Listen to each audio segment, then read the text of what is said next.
This is like my CEO.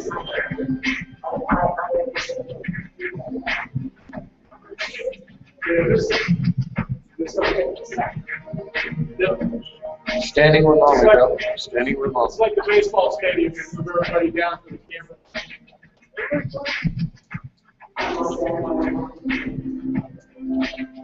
Okay, well, good afternoon. Thank you for coming to the Tampa Bay MUFON Network meeting. We're glad to have you all here with us again for a wonderfully planned afternoon of questions and answers. We're having a round table. I do want to explain we had a little bit of, I don't know what actually happened on our meetup site, but the time was changed a couple of times. And I don't really know if that was a glitch by a meetup or what happened, but I went on knowing this was a 2 o'clock meeting today, and it ended up being 7 o'clock on the site for some reason, or 5:30, one of the two. But I noticed across the board, all of the meetups had the wrong times on them.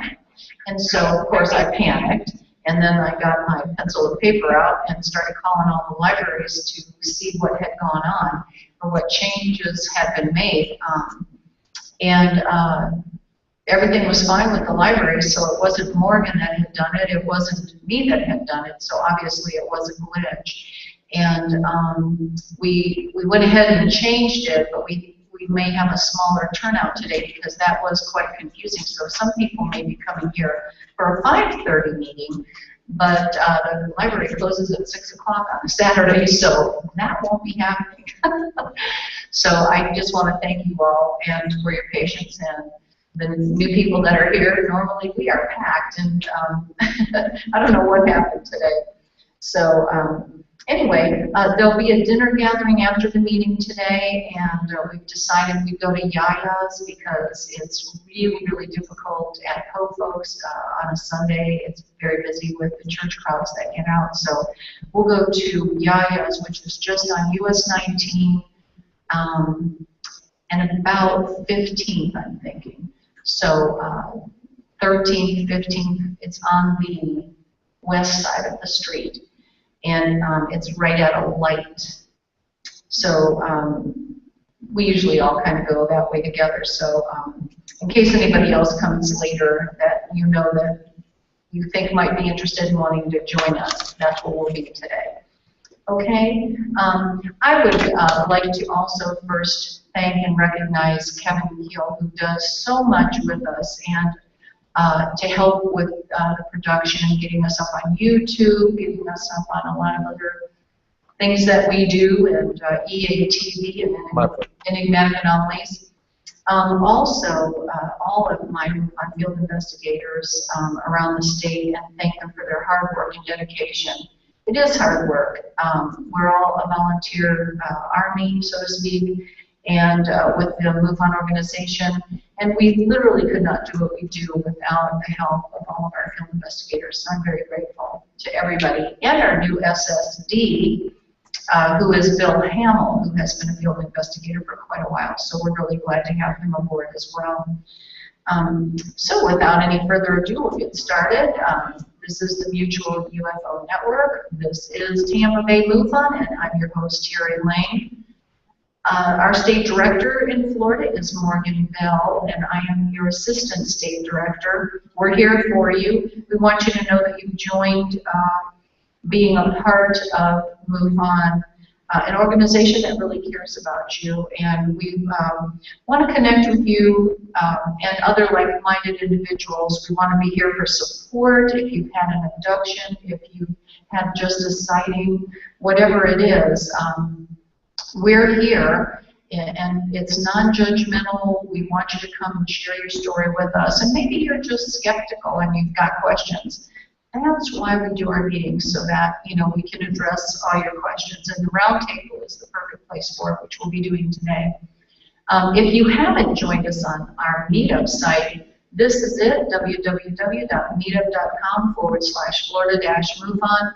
Please join us. We have so much on the site. There's members area, sponsors, photos, pages, discussions, and a whole lot more. This is our home page here, but there's just so much information that you can glean from that. All of our meetings are posted there, symposiums and things like that. And a lot of times you people can talk to one another by just going to the members section there and emailing directly. It doesn't give your email out to anybody, and you won't receive anybody's email, but you can use them as emailing back and forth. So everything is protected and very private, which I like that portion of it. We are MUFON, the scientific study of UFOs for the benefit of humanity, and we truly do a scientific study.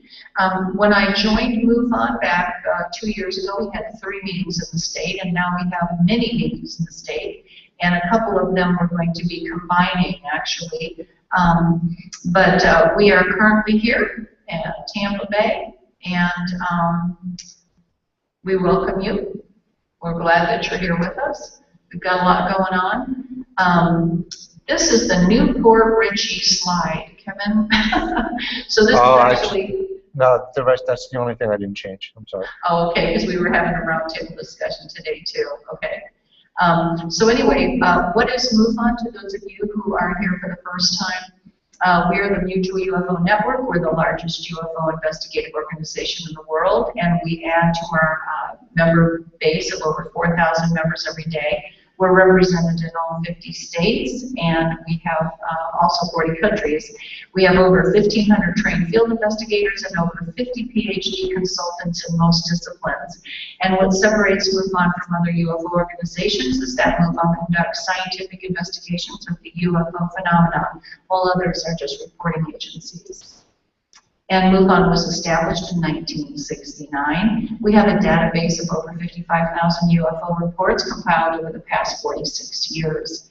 And in all, we're a volunteer organization and are administered by an 8-member board of directors, and we have 1 international director. Our new director is Jan Artisan.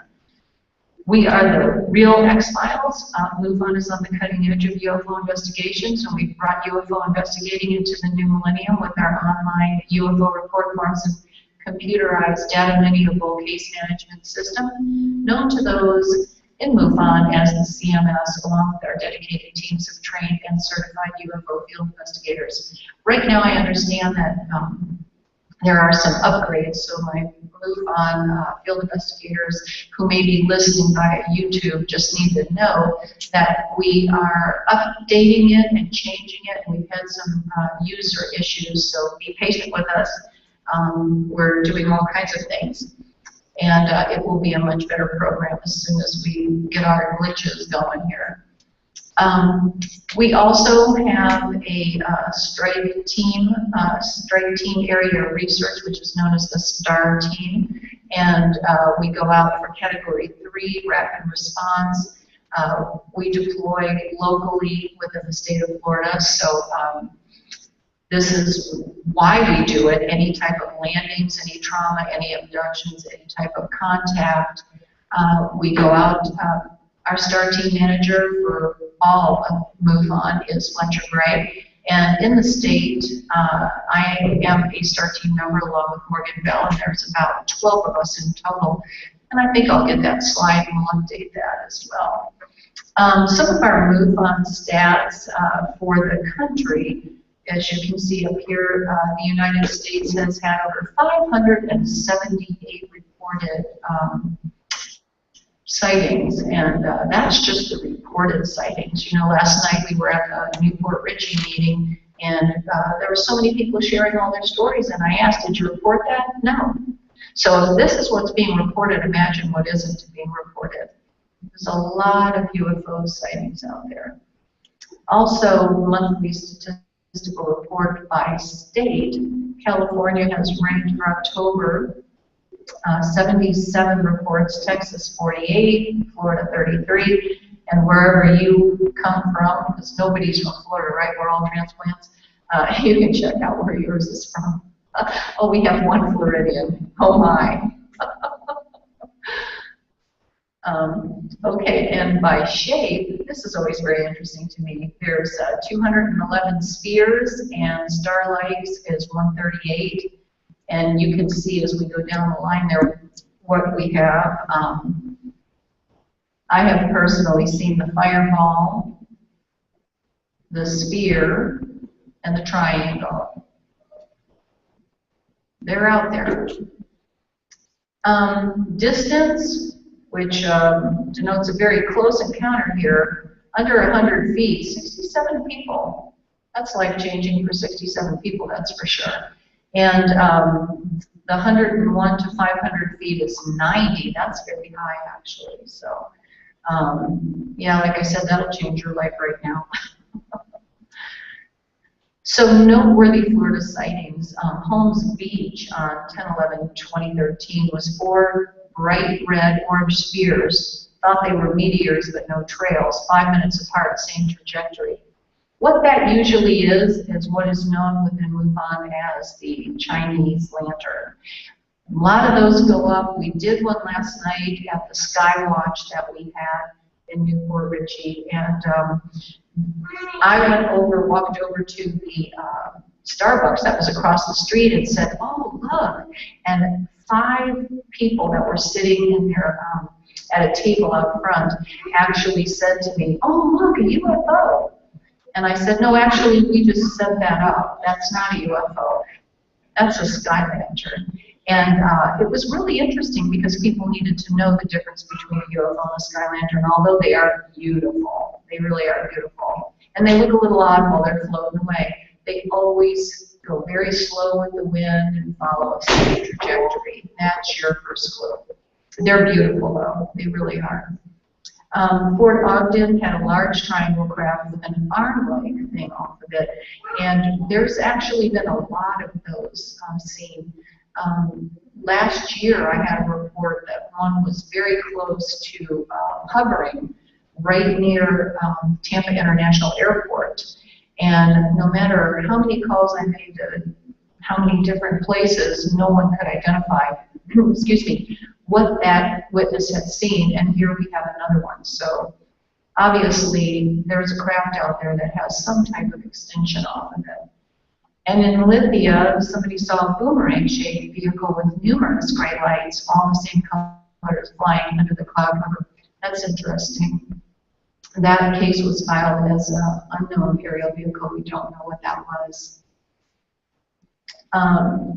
If you haven't joined MUFON, somebody was just asking me about that, you simply go to MUFON.com. And on that page, it leads you through step-by-step how to join or how to become a field investigator. And there's many different options in joining. You can become a subscriber, or there are other options, and they're all listed for you there. When you do, it's $50 to join to become a member, and that's a yearly amount. And you'll get the journal, which will come to your house every month with that $50. And you'll either get the hard copy journal or the electronic journal. I try to stress to everybody, please get the hard copy. It's really convenient. It's nice. And there's articles by leading ufologists, UFO sighting reports, abduction cases, mutilations in crop circles. Our symposiums are there. We recognize field investigators. There's a page there where headquarters recognizes you by name. It's really a great journal. It's a great production, and there's always interesting articles, the latest information. A little bit of MUFON business, some of which I've mentioned. Our new international director, Jan Harzan, we quote him as saying, MUFON needs to go mobile, go social, and to go global. And our headquarters is now in Newport Beach, California. We were in Cincinnati, Ohio. If you have any material and you're doing anything and you're sending in like your money to join MUFON, Don't send it to Cincinnati. You want to send it on to Newport Beach, California. Something else that's going on is sign up now for the Star Works, which is not MUFON, but Kevin and I have been hired by Star Works via MUFON to go to Chicago for this presentation that Paula Harris, here's her picture right here, she is putting on. It is the 2014 Star Wars USA UFO Symposium, and that is called Evidence in the Skies, and they're going to be highlighting the O'Hare incident. How many of you here have heard of the O'Hare incident? Very interesting. If you haven't, you can certainly Google it, look into it. It's going to be a great symposium. And let's see, does it say there? Yeah, May 2nd through the 4th. So get your tickets now while they're cheap, if you're going. And our next meeting will be in Lakeland on Monday, the 25th, so not this week, next week. We will be in Lakeland, and we will also have a roundtable discussion there. The nice thing about the different meetings is we have different people at all the meetings. There's a lot of pilots and people who are in aviation in that meeting, and it's quite interesting. I love hearing the pilots' stories and what they've seen. And most of you know that pilots cannot share, while they're employed, any of the information that they have seen, because they would lose their license or their position. My uncle was a pilot. I have family members who own their own jets, and they will tell you nobody reports anything. You just keep your mouth shut and you go about your day, regardless of what you've seen. However, those who have been in the Air Force will then later tell you, once they're no longer in the employ of the government, what they saw, and it's really quite amazing. So the roundtable discussions are great, and I think that's a picture of Bill. It's a Bill standing. That's you. Yes, it is. Yeah, that's how I got out there. I commute from safety harbor. Yeah, he's at the meetings. I love the way he supports us. It's great. Also, please support our sponsors, Forward Compatible Group, our Bliss for Health Insurance, Keel Studios, and Enigmatic Anomalies. And they're listed on our meetup page, so anything you might need, you can read about what they do. The 2014 MUFON Symposium, which is coming up, AB is here today. AB, if you'll raise your hand. If you're planning on going and you don't want to fly and you want to go on the Amtrak train, he's talking about the MUFON Amtrak party train. And he said if no one goes, he'll have a party of one. He's a trooper. But it's going to be at the Crown Plaza here, and there are two Crown Plazas. This is the Crown Plaza in Cherry Hill, New Jersey. And AB has booked his trip on Amtrak. AB says it's the ride of your life. It's really a wonderful time. And the fare is down here for $261. You can go the round trip coach. That does not include the meals. But the roomette, which is $450, he says is very nice. He's used it many times. He's here today if you're interested in going along. Talk with him. His number is posted here. If you want to call him and talk to him, you can. And this is the Amtrak information down here if you want to call them. So we're all planning on going to the symposium for MUFON next year. And it is in July the 17th through the 20th. So hopefully if you take the Amtrak train or if you fly, we'll see you there. And our MUFON goodies table, which is over here by the wall. We have the card decals here. They're $20. Those are pretty large for the back of your window in your car if you're interested in that. We can certainly appreciate all the help we can get with free advertising by putting it on the back. You're advertising for $20 all day long everywhere you go. So we also have a very small decal which you can buy at the MUFON store on MUFON.com. But it's like this, and this one's about this big. So it's not too big, but it's just enough. It's actually on my car. I should have put a picture up there. And it looks very similar to this right here, but there's no of. It just says Florida. And the MUFON drink coasters, we have 2 for $10. Those are special because nobody else has those, and those are MUFON Florida. And our mouse pads, of course, and our stickers, and our water. Those are our donations, and we do thank you for any support that you give us. Quickly, I'll go through this for new people. My personal experience, just so you know that this is what got me involved in MUFON originally, because back in 1979, I lived here in St. Petersburg, and I was working up in Clearwater, and I came home at 2:15 at night, and I was in this little Honda Civic right here, and I came upon this very site, hovered over a railroad track, which, believe me, was very difficult for me to even fathom. This is a recreation of the craft that I witnessed at 2:15 at this exact location on 28th Street North. And this is MUFON case number 9922, which I submitted 32 years later. I did not submit this right away, obviously. The craft was 42 feet long. I was standing less than 200 feet from this craft. I was in the center of the road. My car had shut off. I got out of the car. The craft made no noise. It was communicating with me somehow. I knew that it was talking to me, and I was talking back. But it was all a mental telepathy. It was very interesting. It was quite a beautiful ship, actually. And I noticed there was some kind of a blue light that was coming off of this ship.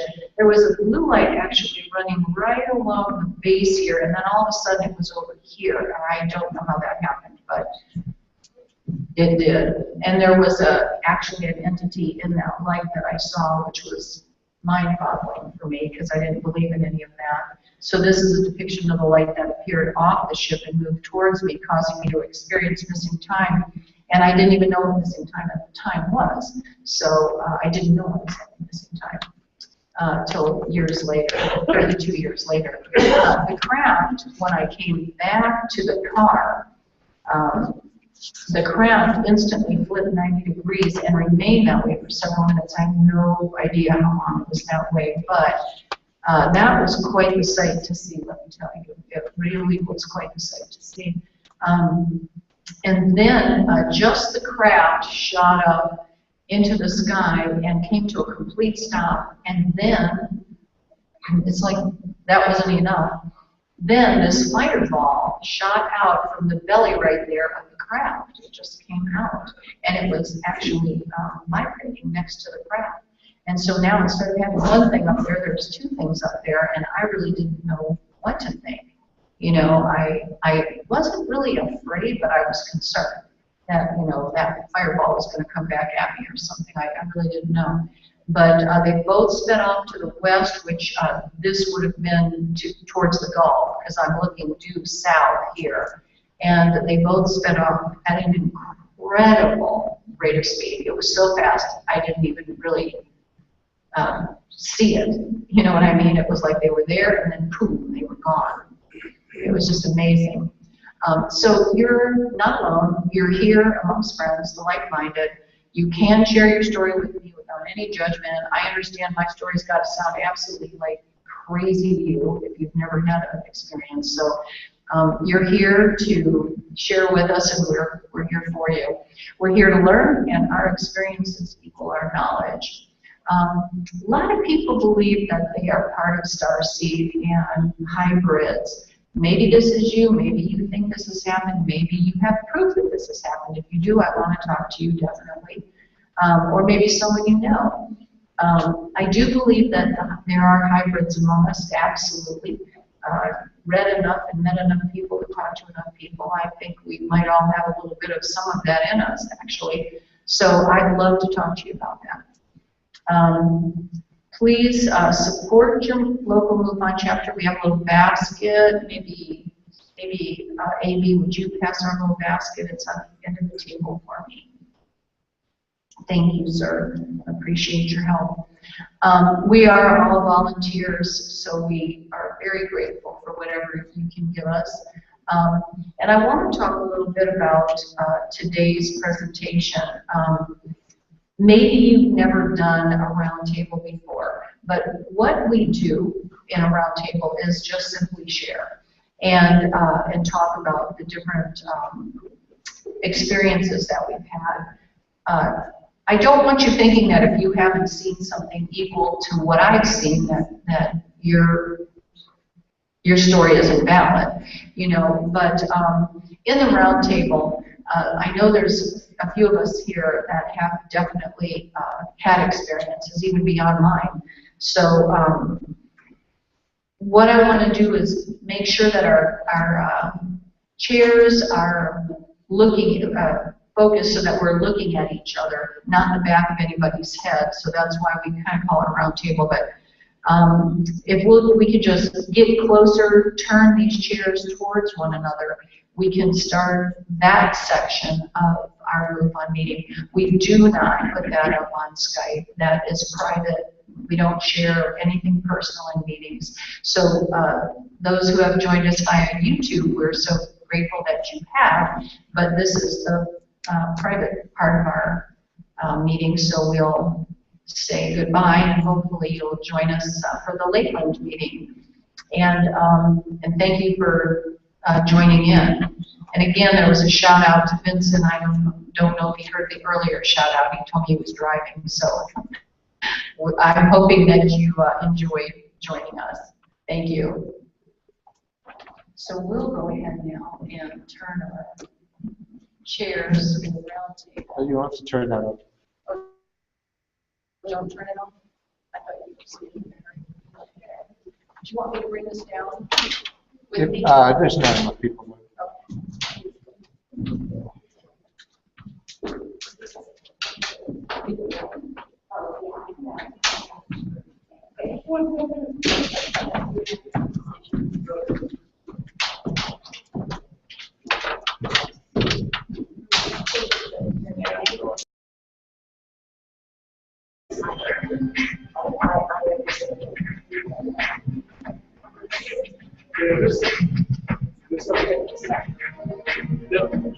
Standing room only, Bill. Standing room only. It's like the baseball stadium, you move everybody down to the camera.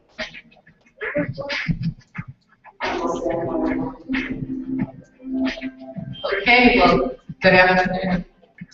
Thank you for coming to the Tampa Bay MUFON Network meeting. We're glad to have you all here with us again for a wonderfully planned afternoon of questions and answers. We're having a round table. I do want to explain, I don't know what happened today. So anyway, there'll be a dinner gathering after the meeting today, and we've decided we go to Yaya's because it's really, really difficult at Ho Folks on a Sunday. It's very busy with the church crowds that get out. So we'll go to Yaya's, which is just on US 19 and about 15th, I'm thinking. So 13th, 15th, it's on the west side of the street. And it's right at a light.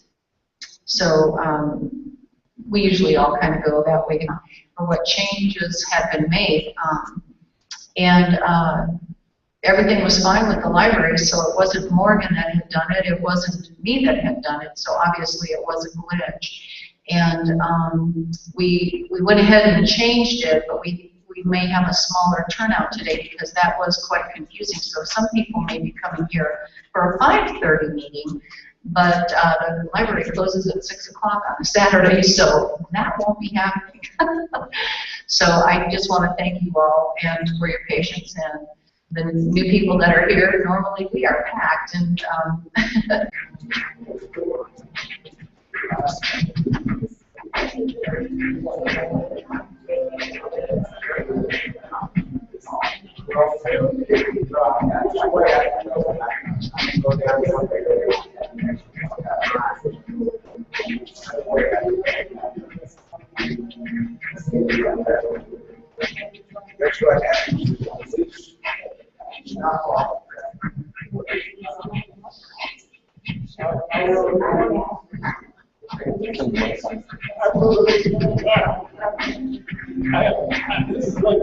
a little bit of I don't know what actually happened on our meetup site, but the time was changed a couple of times. And I don't really know if that was a glitch by a meetup or what happened, but I went on knowing this was a 2 o'clock meeting today, and it ended up being 7 o'clock on the site for some reason, or 5:30, one of the two. But I noticed across the board, all of the meetups had the wrong times on them. And so, of course, I panicked, and then I got my pencil and paper out and started calling all the libraries to see what had gone on.